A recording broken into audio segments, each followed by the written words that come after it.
Sugar Coated. I'm your host, Adrienne Garland, the CEO and founder of She Leads Media.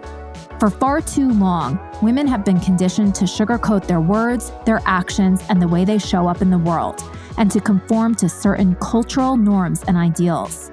This is inherently designed to keep those who are outside of the norm from gaining power, prestige, wealth, and influence, preventing more women from being recognized and respected as the powerful leaders that we truly are. Join me each week as we dive into raw conversations with remarkable, uncompromising, and inspirational women that will encourage you to strip away your sugarcoating and move boldly in the direction of your magnificent dreams. Hi, everybody, and welcome to Sugar Coated. I'm your host, Adrienne Garland, and I am so excited to introduce my very good friend that I've known for a long time now, Miss Bob Gallagher of Mahalo Massage, New York City. Welcome to Sugar Coated, Bob. Thank you, Adrienne. Such a pleasure to be here. Oh my goodness. Like I'm so excited. We gab all the time, and it's just like, oh my God, we gab all the time. And how many years ago was it like, Adrienne, we should be recording these? Yeah. And here we are, finally, we're recording one.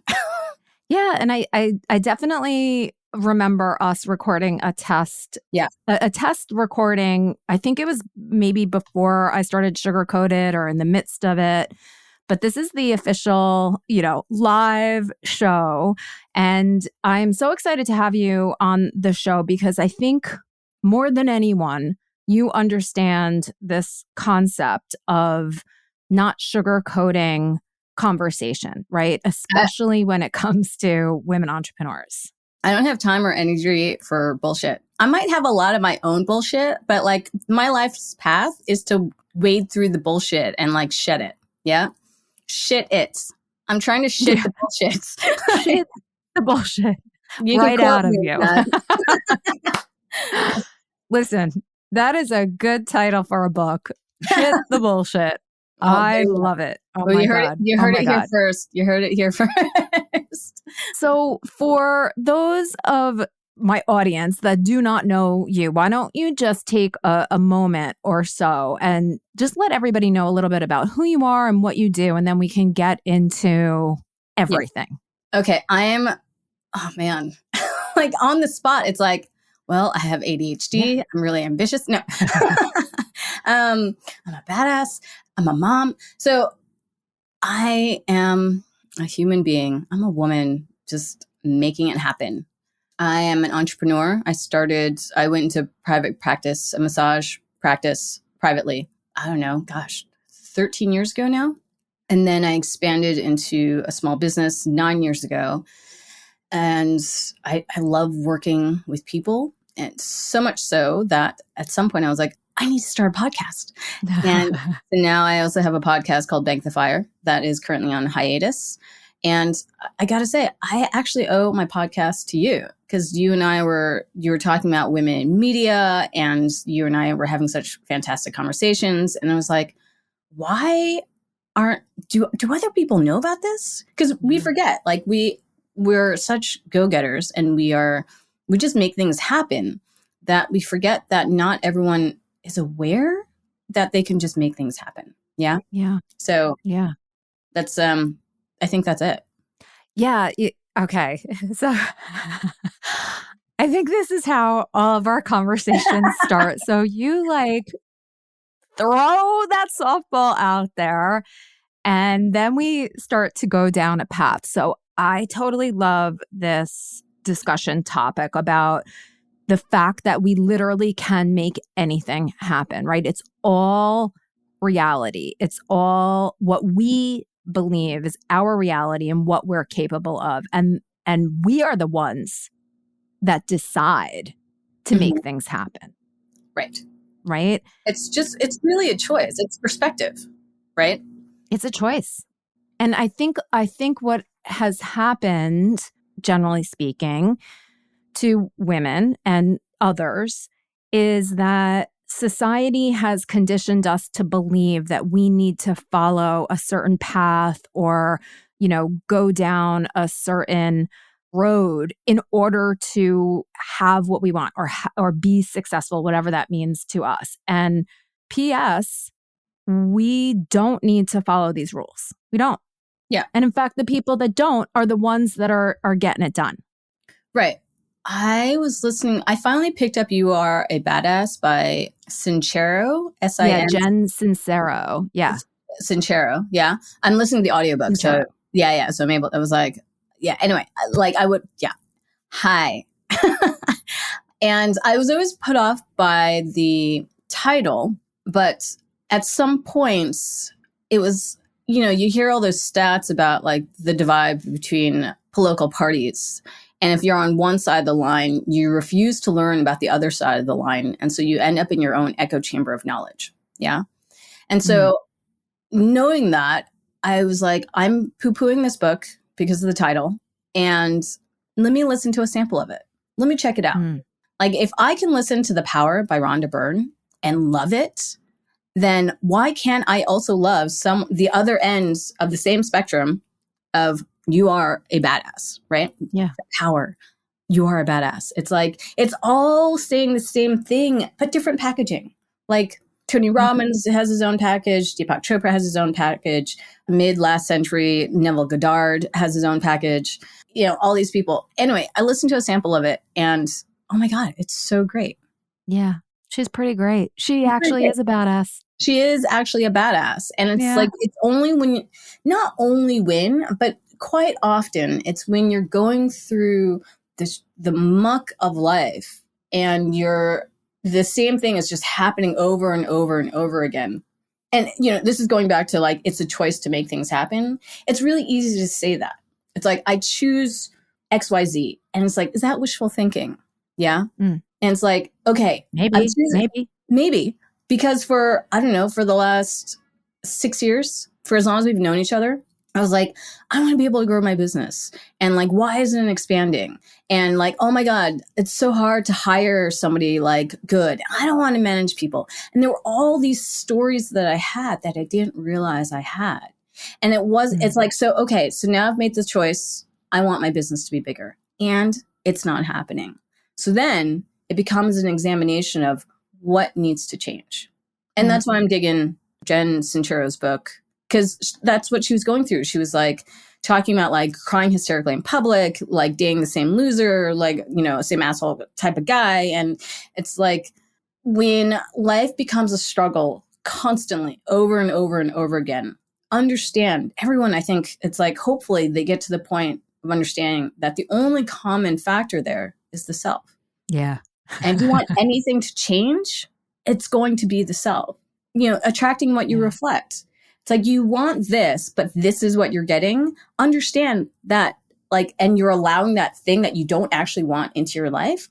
That's a choice. That is giving permission for that thing that you don't want to be in your life. Yeah. Which doesn't leave room for the thing that you do want. Oh my gosh. I listened to this incredible woman. She has a podcast. It's called Project Me, and her name is Tiffany Carter. Cool. She's a badass. Yeah. But she talks about things in a really raw and wonderful way. But she talks about how, on this theme, that she's no longer available for certain things. Like, no, I'm no longer available for that. Yeah. And it is a choice. And it reminds me of something that my mom used to say to me all the time, and that it like really works. I don't know why I don't kind of like employ it more often. But my mom would say, like, just make a conscious decision to do blah, blah, blah. So it's almost like, I think without her knowing what she was really saying and empowering, I think it was like, bring what the crap that we attract is on a subconscious level. It's serving us in some way, right? It just does, or else we wouldn't be doing it. Right. So that's one thing. But like when my mom says, make a conscious decision, it's like, bring it to your consciousness, right? See it and make a conscious decision, a conscious choice to choose something different, and then operate from there. Yeah. And that's the same thing that like when Tiffany says like, I'm no longer available for like working my ass off and not getting paid for it. It's just something that I don't do anymore. You know, I just don't eat peanut butter. Right. Right. It's a very popular quote, and I should probably check the legitimacy of it, of Einstein. Like, if you do the same thing over and over again and expect a different result, it's insanity. Of course, I'm butchering the quote, but that's the No, you aren't. That's perfect. That's exactly what it is. Yeah. And it's what I forget. I don't know what his title is, but this coach guy, Price Pritchett, he has the quantum leaps, and it's like if you want little changes, if you want things to change slowly, then make little changes. If you want things to change in a big way, in a quantum way, and to an exponential degree, then you also have to reach out and make the choice in an exponential degree, right? Yeah. And it's absolutely true. You can't do the same thing over and over again and think it's going to turn out differently. There's just no way. And I think that this really relates to women entrepreneurs. We are so inundated with all of the negativity around, we don't get financing. We don't get past $1 million. We have a hard time, blah, blah, blah, blah, blah. Yeah. It's like we absorb that message. Yeah. And that means that we are looking for someone outside of us to validate and affirm for us what it is that we're doing. They're not giving me financing. They're not giving me financing. Well, either my idea isn't great, or I don't believe in myself, and I think I need that person, Mr., Mrs. Bank of whatever, to make it happen for me. That's also a choice, being stuck in that mire and having that perspective, right? Yeah. Understanding that one's perspective is also a choice. The vibration that we are creating for ourselves with our beliefs and our self-talk. I mean, this was the last newsletter that my business put out. Being loved or being loved. These are two different things. You want to be, it's like being loved, beautiful. It's like my husband loves me. I think my kid loves me if she understands, because she just tapped into the universe. And like, therefore I'm okay. My clients love me, and therefore I must be a really great massage therapist. And like the people who work for me love me, therefore I must be a really great business person, whatever.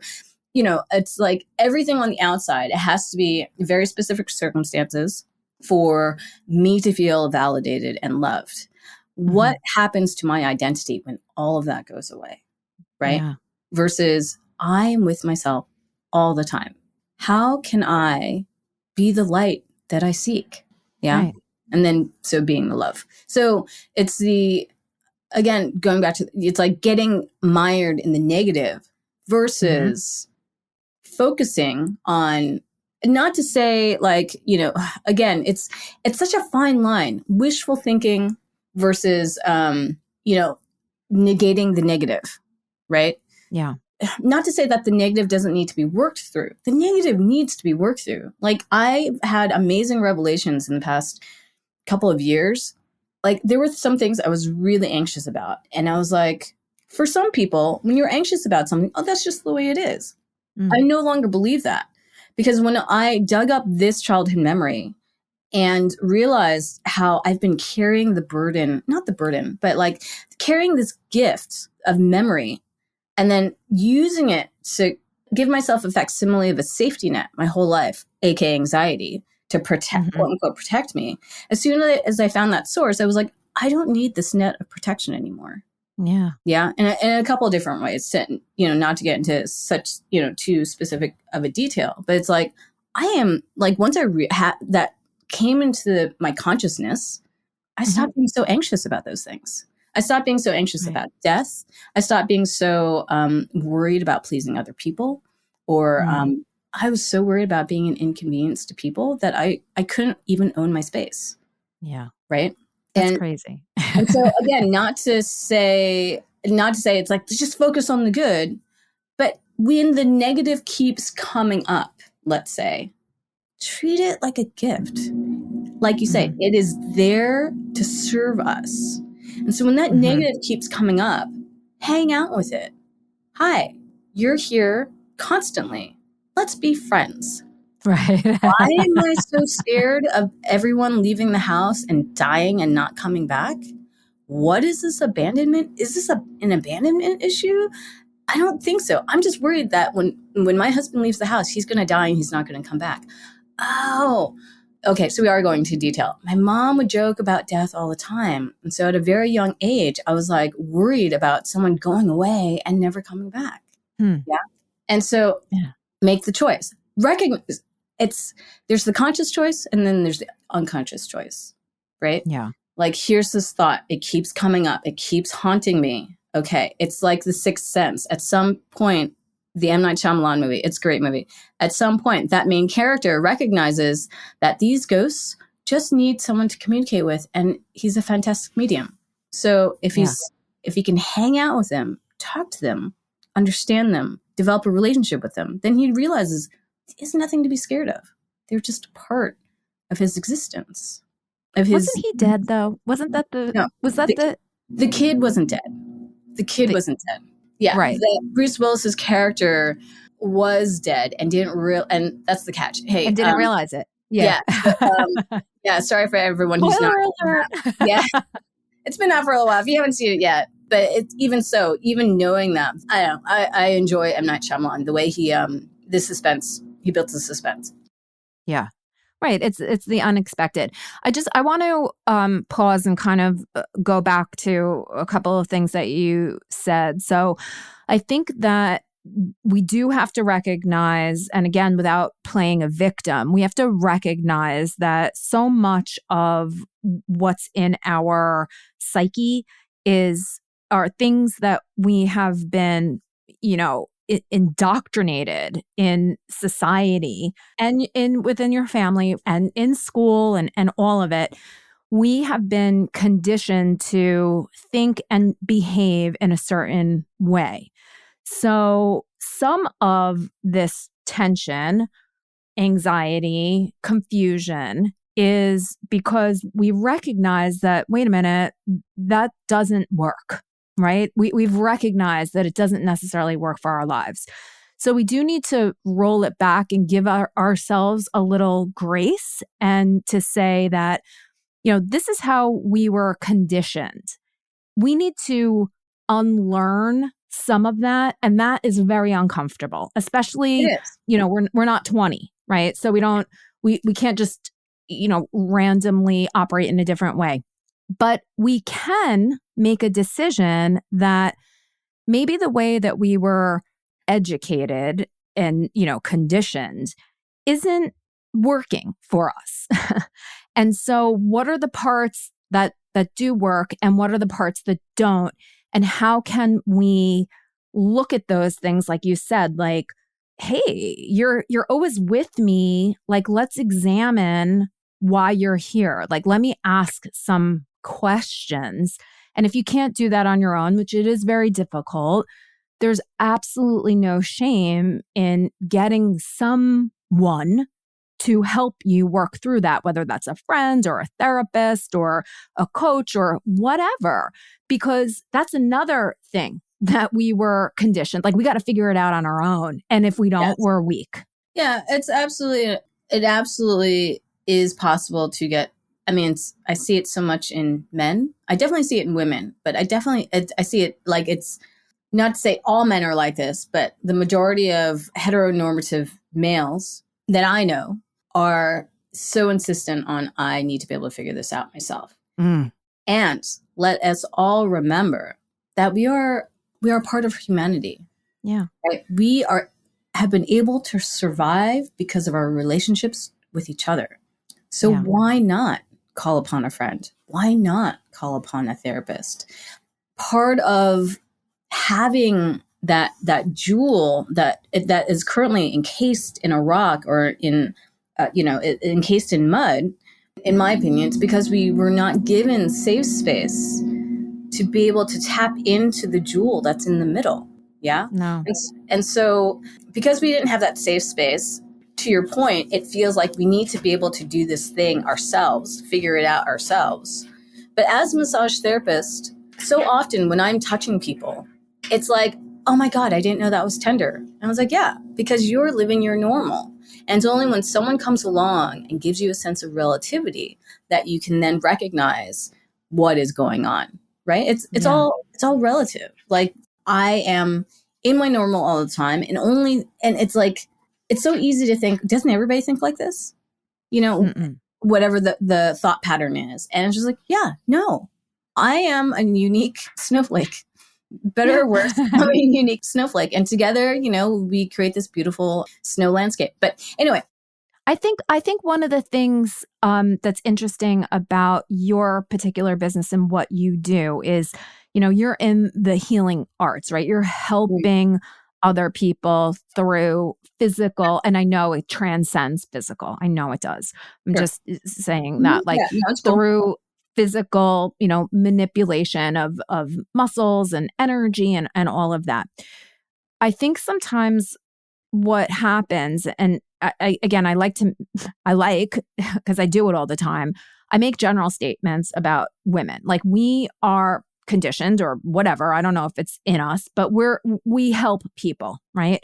So many of the women that I know have businesses that in one way, shape, or form, they are helping someone else. And what ends up happening is we as the helpers, you as the massage therapist, maybe you're putting out so much help, you know, so much healing, and you need that same level, if not more, right? So that you can help and heal people. And that's a place where I do feel like women don't take the time to say, wait a minute, I need to take care of myself. I definitely see it with men as well. Yeah, it may not be so obvious because culturally, societally, it's expected of them in a different fashion than it is for women. And I think also, and I had this realization just yesterday. I mean, it's been brewing for a long time, I imagine. I've been doing this 16 years. Knowing other entrepreneurs, working with other massage therapists, and being in conversation, that so much of the natural, quotes, naturalness of serving others due to the training that we've had to forsake ourselves in service of others. Yeah. Just growing up. And so, of course, this is what I'm going to do for a living. Of course, it's easier for me to ignore myself to help you. And so that when you have a good massage, then I can feel validated for what I've done. Right? So good. Right? Versus how can I show up? That's all I want to do. I just want to show up. And then I can meet you where you're at. As long as I know where I am, I'm not getting lost in you. I am, because I can see where because I can recognize where I am, I can now see you. Yeah. Yeah. Otherwise, I'm just a tornado. Like, let me make something happen. Let me make something happen. And I'm not there. I'm not present at all to what actually needs to be done. Yeah. You know, back to your point, like I got to take care. And I see this in so many caretakers. It's like, it should be the mantra. Like, you can't take care of anyone until you take care of yourself. You don't, it's so hard. It's not that it's so hard, but like our notion of love that we can give to others is really just ego. Like, I'm going to love you the way I think you need to be loved, because really it's how I need to be loved, and I can't do it for myself. So let me do it for you. What do you mean you don't appreciate my love? What do you mean you're breaking up with me? Like, didn't I love you enough? No, I didn't love myself enough. So how can I possibly expect you to love me too? So what are the ways that you are finding, and I guess this is like maybe tips for people, what are some of those ways that you're finding? Because I think it's on two levels. It's the emotional, right? And how can you take care of yourself? But it extends, like everything, into your business, right? So what are some of the either practices, or what have you tried, or what might you suggest for other people and everybody is individual. We understand this. Totally. But just to kind of get the wheels going. Yeah. It's like we are all able to hear the thing that we are ready to hear. Yeah. So I could say like 20 different things, but obviously the one that's going to resonate with you is going to land. Right. So I need to remember that what I do is not life or death. And my primary goal is to live my life. And so if I'm going to sacrifice myself for my business, it creates a dynamic of need and resentment that's just not healthy. And so, right. Well, why would anybody want to come to a business where there's need and resentment? Yeah. Right. Like, let's say I'm watering my aloe plant every day because I need it to grow. My aloe plant is going to die if I water it every day. Right. So it's like, okay, so I'm going to water it. I'm going to see how it goes. I'm going to step away. I'm going to take care of my stuff. And I'm going to check in with you and see where you're at, see what, progress or not progress you've made and then change conditions. Yeah. And so that's, again, what I've been working on for the past couple of years past 6 years, but it really came to a head in the past couple of years of anyone can blame external factors for why they are not successful. At the end of the day, the founder, the owner, the CEO, they're setting the tone for the entire business. Yeah. So if something's not right within, something's not going to be right with the business. Yeah. Whatever that looks like. There's Elon Musk's, there's Jeff Bezos's of the world. Steve Jobs, like I'm sure had his own thing. Bill Gates has his own thing.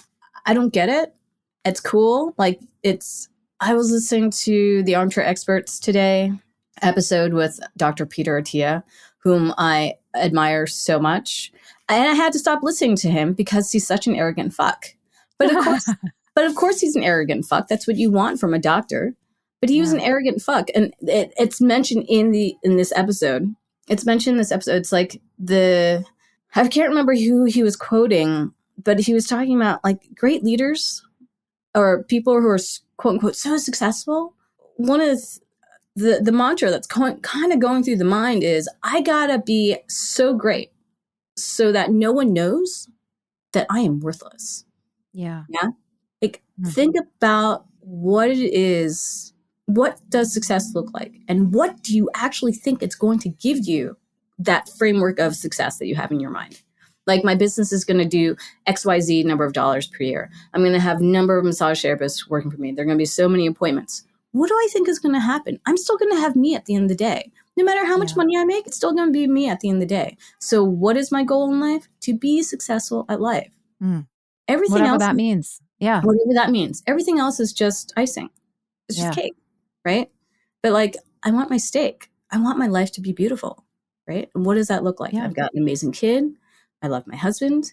Yeah. And so, I mean, these aren't quick tidbits, but it's the, the need and like, I need my business to be successful, and it's not. And I really resent that. It's like, think about the relationship you have with your business. Why? Why do you need your business to be successful? What is it within you that is not fulfilled that you need your business to be successful versus your business being an expression of creativity? Right. Different. Totally different. A totally different way to think about business and conceptualize it. And there is a lot of proving energy. And I'm talking about this from myself personally, a lot of proving energy in this is something that I've created that if it's not successful, that speaks about me. Yes. Yes. And I'm afraid of that. Sure. Totally understand. Knowing that is the end result, like that business is a reflection of me. Okay. So what the fuck do I need to work on? Yeah. So everything else in my life can be a reflection of me. Yeah. Yeah. I mean, you brought it back to the point of like me. Like, if my business sucks, it's a reflection of me. Fuck. I really need to get my business together. No, you just totally missed the point. It's a reflection of you. You got to get your shit together. You got to get your shit together. And listening to Rick Rubin, listening to, Paul McCartney told, unfortunately, I don't remember which podcast this was on, maybe on Armchair Experts. Paul McCartney told the story of he was hanging out with the greatest composer in the world. No idea of the guy's name because that's not my genre. And the greatest composer in the world was like, I'm worried that everyone's going to find out that I don't know what I'm doing. Like Wow. Robin Sharma I don't know the veracity. I don't know the truth of this. I haven't done much research, but Robin Sharma, another, like, I don't know what you call it, self-help guy. Mhm. He apparently works with like world leaders and C-suite, like high level, high net worth individuals. And somebody asked him, like, what is the most common trait amongst all these people that you work with? Imposter syndrome. We all suffer from it. We're all looking for like outside validation. And really, I think it's covered because we're all so worried that someone's going to figure out that we don't know what the fuck we're doing. Yeah. And now that I'm on this side, great. it's so great. I don't know what the fuck I'm doing because that means anything I try is like new and exciting. It's a surprise if it works. I'm okay not knowing. I love the fact that I don't know what the fuck I'm doing. And I really hope the people working for me are understanding this. Yeah. I think that's also a spectrum because it is not entirely true that you don't know what you're doing. Totally. Because you do know what you're doing. Mm-hmm. And maybe it's in a certain realm. The I don't know what I'm doing is a sweeping statement about I don't know what I'm doing from A to Z. It's I like might know D and E. Totally. It's more like the more I know I don't know. Yeah. And that's what I mean. Like, yeah, I have my business. Yes, I have my family. I've had a few dogs. Let's bring it back to dogs. I've had a few dogs. The next dog, everything I've ever learned, who knows? It might not apply. Some of it might apply, but there are definitely some things that this next dog is going to teach me. It's like having kids. You think you know you. Oh my God, my sister has 6 kids. My sister has 6 kids. After 3, she was like, yeah. She and her husband were like, yeah, we know what we're doing. Oh my God. Then their 4th kid showed up, and it was like, we have no idea what the fuck we're doing. And that's what I mean by I don't know what I'm doing. I kind of know what I'm doing. You know, I can get by, right? But I also have the humility to recognize that every situation is unique. Let me not assume that I know what I'm doing, because then I might miss something. Yeah? Yeah. That's very much, I'm actually reading Rick Rubin, and I'm actually typing it because I should really know the name of the book. The Creative Act. The Creative Act. Yeah, I've got it. So yeah, I've got it in Audible and hard copy. I so much respect for it. The hard copy is beautiful because of the way that the book is laid out. So it would be very interesting to also hear the audio part of it. But, you know, I'm only, whatever, 25 pages in or something. It's not the kind of book, I feel like it's not the kind of book you necessarily have to read all the way through. I'm sorry, I'm drinking bubble tea. Rubin is of the mind, you get what you need when you need it. Yeah. So he has talked about walking into a bookstore. He had, the doctors were saying he had to get his appendix out. Yes. He walked into emergency. Right. He walked into a bookstore, opened up one of Andrew Weil's books, and was like, the doctors tell you that you don't need something in your body, then walk away. Or whatever it was. That's exactly what it was. Dude still has his appendix. And thank God he does, because like because I'm a health person, everyone, I desire everyone to know this. We have an appendix. We don't have any accessory organs. This whole science thing of like, oh, we don't know what that organ does, so it must be an accessory. Not true. Our design is perfect. Anyway, the appendix is used in the digestive process. And if it's inflamed, it's a sign that something's up with your digestion. Yeah. And so let's not take it for granted that it's inflamed. Oh, we should take it out. That cures it. No, it's a symptom of something greater going on. Yeah. Yeah. Anyway. I wanted to just mention Rick Rubin, okay, about the appendix story, but more so about this idea of being open to the possibilities, knowing that there are greater things at play, and being aware that you just need to recognize and that there are answers. There's answers in nature. There are alternatives. There is not just one way. It's very yoga-like. Art is a practice of observation. And this is something that if we can adopt that perspective and mindset, yes, in our business, we have, shit to do. But if we can adopt the perspective of sort of being an observer and opening our minds instead of having that tunnel vision, I think that there would be answers to some of these challenges that we all face as entrepreneurs, and especially because the whole entire audience for Sugar Coated is women entrepreneurs, right? We need to let go of, like Rick Rubin says, the creating the art to put it on a shelf. No, art for art, right? So I think for women in business, we have to let go of the fact that we need to know exactly what it is that we're doing and be open and kind of lean in, even though I hate that, lean in to the fact that there are answers out there. There are solutions to problems. We just need to get rid of the veil, take off the blinders, and observe. Yeah, it's true. Be open to possibility. Recognize there is always a choice, which brings us back to the beginning. Yeah. It's a choice. Yeah. Recognizing that there's a choice. That's the first step. If you don't recognize that you have a choice, then you're going to be mired. When you recognize you have a choice, then the possibilities are endless. Yeah. And then that's the great effect.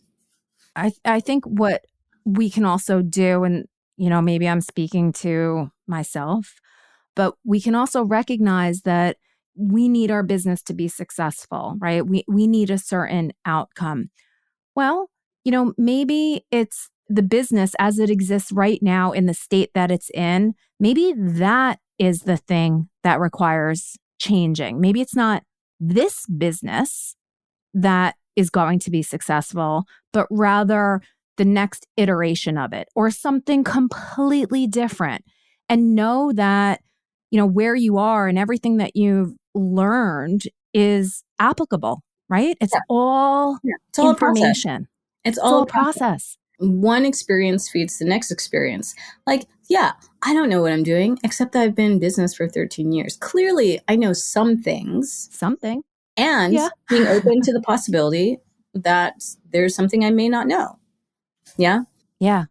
And I think that's the best we can do for ourselves and continuing to be open and continuing to have that learner's mindset and act on that. Yeah, beginner's mind. The whole notion of I want my business to be successful. It's missing the now.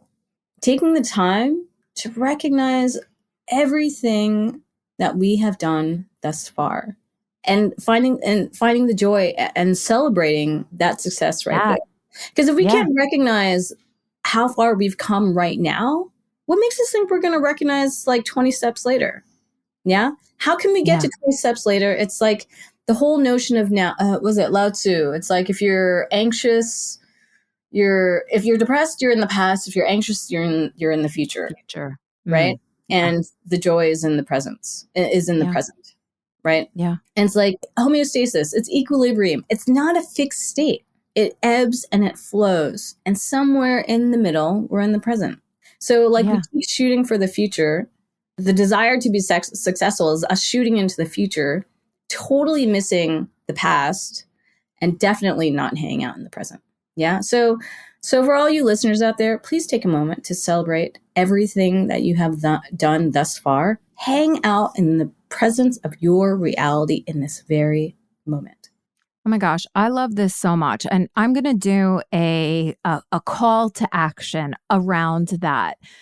So on the Sugar Coated podcast or the She Leads Media Instagram, let's take some time to go over there and talk about how far we've come. What are some successes, even if they are not outward, internal, expressions. External. Yeah. Internal, external, internal, whatever, how far you've come, what you've been able to overcome personally, anything that you feel like is a measure of success that's important to you. Let's put that on the She Leads Media Instagram with the hashtag sugar-coated success. Sugar-coated success. That's awesome. That's so great. Sugar-coated success. I love that so much. Bob, I could talk to you, and I do, all day, All day. about everything. So this is an invitation to come back. Okay. Well, thank you. At a later time, and we'll have another conversation about another incredible topic. But I just want to thank you so much for your time today and all of your incredible wisdom. You are so interesting. Thanks, babe. I think that you're just interesting. You are fun as hell. I mean, I think, people can get a sense for how much fun you are. And you are in the moment. You are. Curious, babe. I mean, it's all there. It's like you and I are just so curious. Like, how can we not like spin off into the beautiful wide into the universe? Right? So yeah, if you want to find more about me, please check me out on Instagram at Mahalo Massage NYC, or my podcast at Bank the Fire. You can check me out on Spotify. I am on the She Leads Media Network, and my business, Mahalo Massage NYC. We are in Union Square, New York. Amazing. So people need to make an appointment. They have to contact you through your website or giving you a call. There's no walk-ins. There are no walk-ins. Everything's by appointment only. And this is not just any old massage. Let's just also say that this is intuitive. This is bi-directional. This is collaboration. This is intuitive. And it's beautiful. And it's really about when I embody myself, and I'm teaching my massage therapists to do this. When I embody myself, it's that much easier for me to be present to you and recognize what's going on with you. Yeah. If I can hold space for myself, that practice of holding space for myself allows me to be able to hold space for you. Yeah. So everybody in the sugar-coated audience, if you're not in the New York City area, get on a goddamn plane, go to Union Square. Join us. We welcome and book you. an appointment with Mahalo Massage. It will change your life like it has changed mine. And so many of the other women that are in our Goldman Sachs 10,000 Small Businesses cohort. Shout out to Tori Birch, cohort number 5, Yay. New York City. Yay. So just thank you so much. And I hope everybody has enjoyed this wonderful conversation. Thank you. Love you. Bye. Love you.